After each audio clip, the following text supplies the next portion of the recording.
At a well-decorated warehouse just off Hollywood's Sunset Boulevard, a gaggle of PR, design, operations, and executives from Rolls-Royce Motorcars are stoking our excitement for the all-new 2018 Rolls-Royce Phantom 8. Along with the normal Rolls-Royce words like heritage, brand, and bespoke, was a repeated phrase. A phrase that shouldn't be necessary. A phrase eliciting a concept that should be obvious if true. The new car, it said, was not an evolution on the current Phantom. That, friends, is exciting to hear. Don't get us wrong, we like the train engine bolted to a horseless carriage look and the beast's scale and presence on the street. Trouble is, since the car first took to unsmoothing our air with its cathedral facade front end in 2003, the looks have gotten a little, tired. Blame the mercilessness of time. Blame the success of the car, which means they're on every street corner in West Los Angeles. Blame the imitation is the most sincere form of flattery Chrysler 300. Blame the fact that this car's magnetism bolts it into the public eye more frequently than a Kardashian. Whatever the cause, fact is, the Phantom needs a reboot. A subtle evolution a la the last Bentley Continental won't do. The lights are out. We're led through a darkened antechamber into the full dark of the warehouse. We can see the shape. It's big and has the classic squared off the pillar. The front, too, has the required grille bigness. It is obviously long. Let's pause. Here at Autoblog, we're known for giving people advice. We take that responsibility seriously, because the results of our evaluations and expertise are often the reason someone has dropped thousands of dollars on a car they're going to live with for many years. We try to keep it on cars and to not to get too preachy on the life coaching. We're going to break that convention now. Here is a life pro tip: the more frequently that someone in a position of power repeats a claim, the more likely it is that that claim is false. The lights click on. The men and women of Rolls-Royce, for whom this project is a true honor, clap in genuine appreciation and reverence for what they've been a part of. And the journalists in the room turn to each other and mouth, "Wait, is this the new one?" If you're casually familiar with the current Gen Phantom, based on seeing them pull into the club as you wait in line, then this new one will likely register as just another Phantom when it hits the streets early next year. Even if you're used to seeing a Rolls every day, you'll still have to squint a bit to see the changes. Up front, the trademark grille is taller and wider. It was impressive before, it's impressive now. As always, this boat radiator is topped with a spirit of ecstasy that can be silver, gold-plated, or illuminated polycarbonate. We're sure if you ask nicely, with your Amex Black Card, it could make the winged woman out of whatever you wanted. It's not just the grille that's taller, but the entire front of the vehicle is a bit more imposing than before. If you look at the old Phantom in profile, you'll see that the nose seems to drop off aft of the front spindles. The new car fixes that. It's a minor detail, but from the back of the trunk to the front bumper, the Phantom 8 has a continuous rise. The designers want you to envision a yacht powering through a harbor. We see a big car hunkered down on its 22-inch rear tires, which, we think, is better than the boat. Though Rolls-Royce doesn't like to brag about this, it's probably off-brand. This next-gen Phantom is actually, gasp, shorter than the car it replaces. It's only a few inches trimmed off the front of the car, and you'd need a ruler to confirm it, but it's true. Open the hood on the old Phantom and you'll see a lot of excess space ahead of the naturally aspirated 6.75-liter V12, and then even more space ahead of the radiator that even non-vehicle engineers could see as superfluous. Rolls didn't open the new, gorgeously domed hood, by far the best change to this new model, for us, which is a shame. We want to see how it got the same amount of cooling hardware in a smaller space along with the new turbos.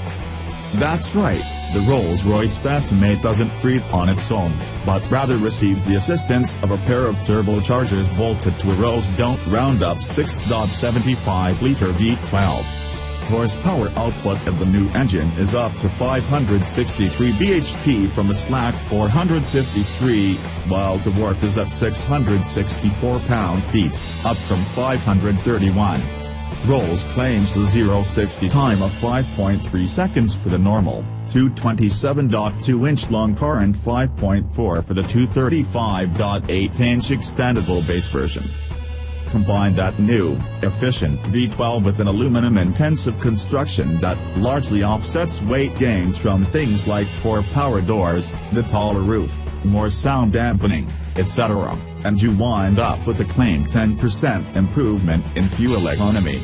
This allowed Rolls to drop in a smaller, 23.8-gallon, versus 26.4, fuel tank while providing the same effective range. Surely that was amongst the complaints Rolls received from Saudi princes. Truthfully, Middle Eastern customers did have a complaint about the old Phantom. There wasn't enough room to get it out easily while wearing a kaffa, i.e. traditional headdress.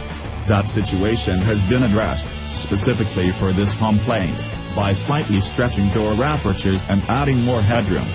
But don't worry, the roof of the Phantom still has over 2.5 inches of sound-insulating foam in the headliner to keep out any noise. While the rear seats, which Rolls calls the suite, are the money zone for a Phantom, nothing in the back of this new car feels particularly new. It's so lovely, and the materials are impeccable, it's just that the styling and features are exactly what we expect from the current car. Deep ram wool. Baby soft leather. Real wood. Phantom customers, says Rolls-Royce CEO Torsten Müller-Ötvös, aren't looking for hyper-connected mobile offices, they want to relax and get away. To this end, Rolls has succeeded. For front seat occupants, there are at least a couple of new tricks. The first is the new 12.3-inch TFT display digital instrument panel. We're not surprised by this, as parent company BMW has been rocking large digital IPs for a bit now, and we'd seen spy photos that clearly showed this change. It works, but it's far less refined than the physical sweepers in the Wraith and current Phantom. While it makes financial and technical sense to use available parts, the digital IP is one of a few things inside of the Phantom that strike us as a sign of corporate compromise. Others include the lightweight plastic controls for the back, vent registers are jewel-worthy single pieces of milled metal, and the same iDrive controller and stalks you'll find on a BMW. Front seat passengers are also treated to a new dash experience, the Gallery, which was inspired by Rolls customers' fondness for putting high-end art in their boats and planes. Nestled into the dash immediately to the side of the instrument panel is, effectively, a shadow box complete with glass front. This area is designed to be a showplace for Phantom owners to commission bespoke pieces of art that are impressive or important to them. On display were handmade porcelain flowers by Nymphenburg. To save you the Google search, Nymphenburg is a German porcelanery that has been making high-end porcelain art since the 18th century. To save you a second Google search, yes, we just made up the word porcelanery. If handmade flowers straight out of your wealthy grandma's cupboard don't strike your fancy, Rolls also showed off a gold-plated 3D printed map of the known as DNA created by the enfant terrible of German product design Torsten Frank. We suggested that they cut a hole in the top of the dash and allowed owners to treat it like a piggy bank, stuffing it full of gold eagles, Durans, maple leaves or small gold bars. We also suggested treating it like an ant farm or as a place to keep specially trained, anti-theft bees.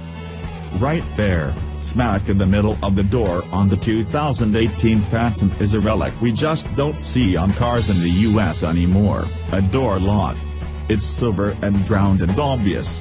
Other cars, luxury or not, hide these behind block-off plates in the door handle.